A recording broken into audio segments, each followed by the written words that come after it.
Bonjour à tous et bienvenue dans cette nouvelle exploration en profondeur. Je suis vraiment très heureux de vous retrouver aujourd'hui pour plonger dans un sujet fascinant. Bonjour, oui, je suis ravie d'être là. On a un programme assez chargé aujourd'hui. Absolument. Alors, pour ceux qui nous écoutent et qui ont l'esprit curieux, notre mission du jour, c'est de démystifier les mécanismes de l'apprentissage profond, le fameux deep learning. Voilà, on va essayer de comprendre ce qui se passe sous le capot. C'est ça. Et pour ça, on s'appuie sur les notes vraiment incroyables du cours d'introduction 2025 du MIT, le cours 6.S191, pour être précis. C'est une référence absolue dans le domaine, oui. Ouais. Et d'ailleurs, pour commencer, il y a une anecdote dans la source qui m'a vraiment frappé. C'est le contraste entre 2020 et 2025. Ah oui, l'histoire de la vidéo d'introduction. Exactement. En 2020, pour introduire ce même cours, l'équipe a généré une vidéo truquée, un deepfake du professeur qui faisait un discours. Ce qui était déjà très impressionnant à l'époque. Pour l'époque, oui, c'était le sommet. Mais quand on regarde les coulisses, c'est le vertige. Il a fallu payer genre 15 000 $. Juste pour la puissance de calcul. C'est ça, 15 000 $.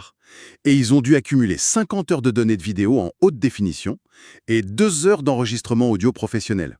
Un travail colossal en fait. Et tout ça pourquoi? Pour générer un texte qui était totalement statique. Un truc prédéfini à l'avance. Aucune interactivité. Zéro. C'était juste une lecture automatisée très réaliste. Voilà. Et là, on fait une avance rapide. Jusqu'en 2025. Devant la même classe.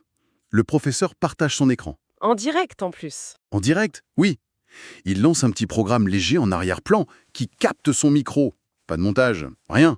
Et le système clone sa voix instantanément. C'est là qu'on voit le bond technologique. Et le plus fou, c'est qu'il ne lit pas un texte. Le prof demande à l'ordinateur d'improviser. D'inventer une histoire de toute pièce. Et la machine, avec la voix exacte du gars, invente direct l'histoire d'une tortue qui s'appelle Shell, une tortue qui rêve de voler. Une tortue de l'espace, oui. Ouais, elle rencontre un savant fou, le docteur Sheldon, qui lui construit une carapace propulsée par une fusée. Enfin, c'est délirant. Ce contraste temporel illustre parfaitement la trajectoire fulgurante de cette technologie. On ne parle plus du tout de simples améliorations incrémentales, C'est un autre monde, mais fondamentales. dans la façon même de concevoir l'informatique. Exactement. Et le but de notre exploration aujourd'hui, avec ces notes du MIT, c'est de comprendre cette architecture invisible. Parce que ça ressemble à de la magie, en fait. C'est ça, mais bien que ces résultats semblent relever de la science-fiction, ils reposent sur des fondations mathématiques étonnamment simples. Des choses qui existent depuis des décennies. Il faut comprendre comment la machine passe d'une page blanche, juste du code, à cette tortue spatiale. Voilà, c'est tout l'enjeu. Alors, pour qu'une machine puisse improviser comme ça, il a fallu abandonner une vieille méthode de programmation. Bon, décortiquons un peu tout ça. Allons-y. Les notes du cours donnent des définitions clés. L'intelligence, c'est la capacité de traiter l'information pour éclairer une décision future. C'est la base, oui. Ensuite, le machine learning, donc l'apprentissage automatique, ça permet aux ordinateurs de le faire en apprenant des modèles dans les données. Au lieu d'être programmé explicitement, c'est la nuance cruciale. Et enfin, le deep learning, l'apprentissage profond, c'est faire tout ça, mais avec des réseaux de neurones profonds. C'est ça. Et la différence entre l'ancienne méthode et le deep learning est fascinante. Comme on faisait avant, par exemple, pour détecter un visage. Avant, les humains devaient créer manuellement des règles, ce qu'on appelait l'extraction manuelle de caractéristiques. Donc un humain devait dire à la machine quoi chercher. Exactement. Un ingénieur devait écrire un code qui disait cherche d'abord des lignes droites. Ensuite, mesure le contraste pour trouver des bords. Ah ouais, un travail de fourmi. Totalement. Cherche un cercle pour l'œil, puis un autre cercle, calcule la distance.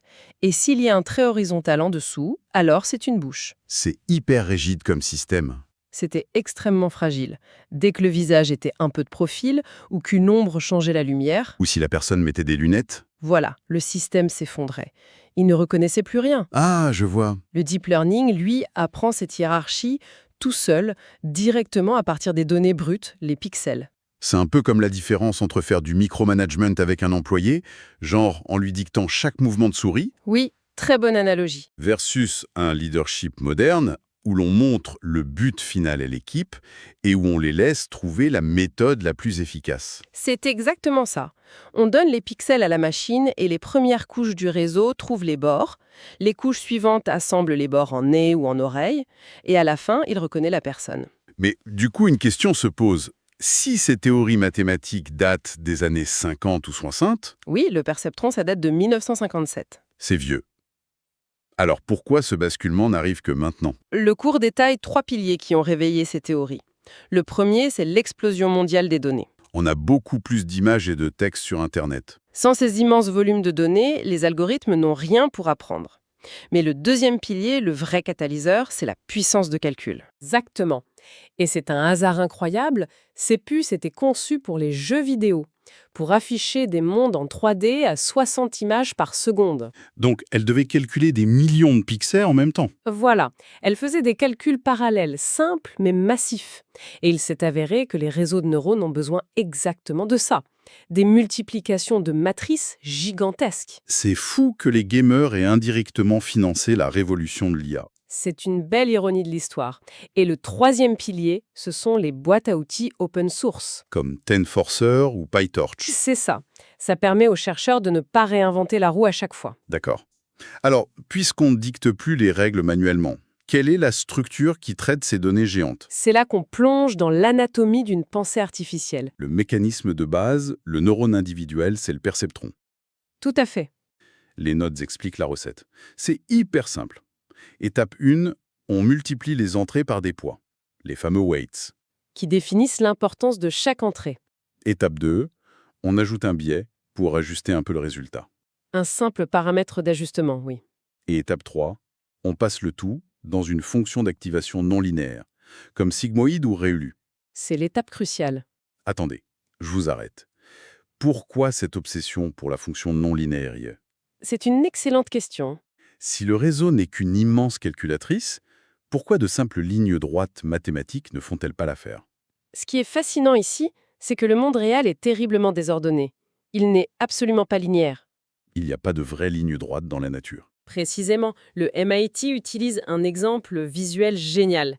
Imaginez un nuage complexe de points rouges et verts, mélangés pour former une spirale. D'accord, je visualise. Une spirale bicolore. Le but, c'est de séparer les rouges des verts. Si vous utilisez des fonctions linéaires, peu importe le nombre de neurones que vous avez, mathématiquement, ça donnera toujours une seule ligne droite à la fin. Et une seule ligne droite ne peut pas séparer une spirale. Elle va couper à travers les deux couleurs. C'est impossible, oui. C'est pour ça qu'on utilise des mathématiques non linéaires. Ça permet de tordre, de plier et de s'adapter à la réalité. Donc, le réseau déforme l'espace. Il plie la feuille de papier mathématique jusqu'à ce qu'une simple ligne droite puisse séparer les points. Ah, c'est brillant. Et en empilant ces neurones non linéaires, on crée un réseau profond, capable de tout faire. De la prédiction météo, avec une seule sortie, à la génération de pixels pour une image avec des millions de sorties. C'est exactement le même principe sous-jacent. Bon, avoir un cerveau artificiel capable de plier l'espace, c'est bien. Mais comment on s'assure qu'il ne dit pas n'importe quoi au début? Parce qu'au début, il ne sait rien. Ouais, l'exemple du cours est très concret. Le prof demande à l'IA « Est-ce que je vais réussir ce cours du MIT ?» Un grand classique. Les entrées sont le nombre de cours assistés, disons 4. Et les heures passées sur le projet final, disons 5. Et que dit le réseau? Un réseau tout neuf prédit seulement 10% de chances de réussite pour ce super élève. Logique. Il n'est pas entraîné. Ses poids sont régulés au hasard. Alors, comment il apprend de cette énorme erreur? Le réseau a besoin d'une mesure de son incompétence. C'est ce qu'on appelle la fonction de perte, ou loss function. La fonction de perte. Voilà. Par exemple, l'erreur quadratique moyenne. Elle calcule l'écart entre la prédiction, 10%, et la réalité, qui est 100% de réussite. Le but absolu de l'entraînement, c'est de minimiser cette perte. Uniquement ça. C'est le seul objectif du système. C'est exactement comme un randonneur aux yeux bandés. Oui, l'analogie de la montagne. Lâché en pleine montagne, il veut trouver le fond de la vallée, la perte minimale. Mais il ne voit rien. Il ne voit pas la topographie globale. Donc il tâte la pente avec son pied pour savoir où ça descend. Et il fait un tout petit pas dans cette direction. Et il recommence. C'est une excellente illustration de la descente de gradient. La descente de gradient. Oui, et pour calculer cette pente, le réseau utilise la rétropropagation. Il remonte la chaîne des neurones depuis la fin pour ajuster chaque poids en fonction de sa part de responsabilité dans l'erreur. C'est hyper malin. Mais la taille du pas que fait le randonneur, c'est important, non? C'est crucial. C'est le taux d'apprentissage, le learning rate. Parce que s'il fait un pas trop petit, S'il avance au millimètre, il va mettre des années à atteindre la vallée, où il va rester coincé dans un petit creux sur le flanc de la montagne. Un minimum loca. C'est ça. Mais si le pas est trop grand, c'est pire. Il bondit et saute par-dessus la vallée. Il atterrit sur la montagne d'en face, potentiellement plus haut. Le système s'effondre. Donc il faut trouver le bon équilibre. Oui, et le cours mentionne une astuce majeure, le mini-batch. Ah oui, les petits lots de données. Au lieu de calculer la pente exacte en regardant toutes les données du monde, ce qui serait trop lent, ou de regarder une seule donnée, ce qui serait trop chaotique, On regarde de petits groupes, comme 32 ou 64 exemples. voilà, ça permet d'avancer vite avec juste ce qu'il faut d'instabilité pour ne pas rester coincé dans les petits creux de la montagne. D'accord. Alors, disons que notre randonneur a trouvé le fond de la vallée. Il a mémorisé les données d'entraînement, on l'a gagné. Ah, surtout pas. C'est là que réside le plus grand piège du machine learning. C'est là que ça devient vraiment intéressant. Oui, parce qu'on touche au problème du surajustement, l'overfitting. J'adore ce concept. C'est quand on donne un réseau géant à un trop petit ensemble de données. Le réseau a tellement de paramètres qu'il va choisir la solution de facilité. Il va tricher. Il va mémoriser parfaitement les réponses de l'entraînement par cœur. Au lieu d'apprendre la vraie logique sous-jacente. Et face à de nouvelles données, le test de la vie réelle, il échoue lamentablement. Prenez l'exemple d'un réseau censé reconnaître des chars d'assaut sur des photos. Ouais. Si toutes les photos de chars de l'entraînement ont été prises un jour de grand soleil, et les photos sans chars un jour de pluie, Le réseau va juste apprendre à reconnaître un ciel bleu. exactement. Il mémorise le ciel bleu au lieu de la forme du char. Donc, sur le terrain, s'il pleut sur un char, il ne le verra pas.